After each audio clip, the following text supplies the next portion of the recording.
പ്രളയക്കെടുതി നേരിടാൻ പത്തനംതിട്ടയിൽ പ്രത്യേക സന്നാഹമൊരുക്കുമെന്ന് മുഖ്യമന്ത്രി വി ഡി സതീശൻ. മഴക്കെടുതികളിൽ സ്ഥിതി നിയന്ത്രണ വിധേയമെന്നാണ് വിലയിരുത്തലെന്നും മുഖ്യമന്ത്രി വ്യക്തമാക്കി. സംസ്ഥാനത്ത് മഴക്കെടുതിയിൽ ഇതുവരെ 15 പേർ മരിച്ചതായും 7 പേരെ കാണാതായതായും മുഖ്യമന്ത്രി പറഞ്ഞു. സംസ്ഥാനത്ത് കാലവർഷക്കെടുതി രൂക്ഷമായതിന് പിന്നാലെയാണ് മുഖ്യമന്ത്രിയുടെ നേതൃത്വത്തിൽ അവലോകന യോഗം ചേർന്നത്. പ്രളയക്കെടുതി നേരിടാൻ പത്തനംതിട്ടയിൽ പ്രത്യേക സന്നാഹം ഒരുക്കുമെന്ന് യോഗത്തിനു ശേഷം മുഖ്യമന്ത്രി വി ഡി സതീശൻ. മഴക്കെടുതികളിൽ സ്ഥിതി നിയന്ത്രണ വിധേയമാണെന്നാണ് വിലയിരുത്തലെന്നും മുഖ്യമന്ത്രി വ്യക്തമാക്കി. പത്തനംതിട്ട ജില്ലയിൽ കൊല്ലത്ത് നിന്ന് 14 ബോട്ടുകൾ, മത്സ്യത്തൊഴിലാളികളുടെ ബോട്ടുകൾ ആവശ്യമെങ്കിൽ രക്ഷാപ്രവർത്തനം നടത്തുന്നതിന് വേണ്ടിയിട്ട് ചെങ്ങന്നൂരിൽ എത്തിച്ചിട്ടുണ്ട്. സുളൂരിൽ നിന്നും 2 ഹെലികോപ്റ്ററുകൾ തിരുവനന്തപുരത്ത് എത്തിയിട്ടുണ്ട്. NDRFന്റെ ഒരു ടീം അവിടേക്ക് നിയോഗിച്ചിട്ടുണ്ട്. ആവശ്യമായിട്ടുള്ള പോലീസ് സേനയും ആവശ്യമായിട്ടുള്ള ഫയർഫോഴ്സ് സംവിധാനങ്ങളും ഉണ്ട്.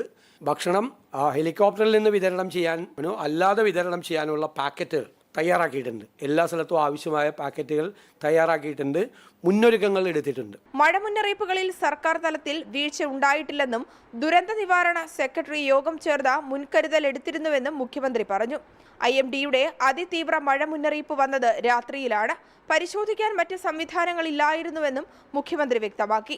രാത്രി വൈകി വരെ ഒരു പ്രഡിക്ഷനും ഇല്ല, IMDയുടെ ഒരു പ്രഡിക്ഷനും ഇല്ല. രാത്രിയാണ് പെട്ടെന്ന് അതിതീവ്ര മഴയുണ്ടാവുന്നത്. അതിതീവ്ര മഴയുടെ ഏറ്റവും വലിയ സ്വഭാവം നമുക്ക് അറിഞ്ഞു കഴിഞ്ഞാൽ ഇവാക്യുവേഷന് വേണ്ടി പോലുള്ള സ്ഥലം ഉണ്ടാവില്ല. വളരെ രാത്രി വൈകിട്ടാണ് ഈ മുന്നറിയിപ്പ് മെസ്സേജ് പോകുന്നത്.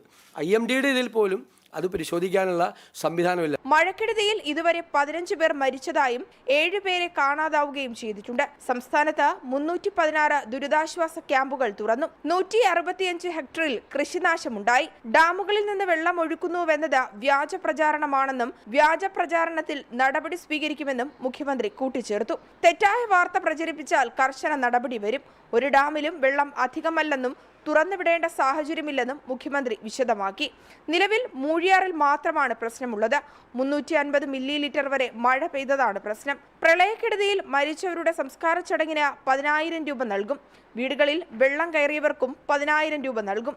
വീടും സ്ഥലവും നഷ്ടമായവർക്ക് 12 ലക്ഷം രൂപയും വീട് നഷ്ടമായവർക്ക് 8 ലക്ഷം രൂപയും നൽകുമെന്നും ഉന്നതതല യോഗത്തിനു ശേഷം മുഖ്യമന്ത്രി പ്രതികരിച്ചു. ജനം, തിരുവനന്തപുരം.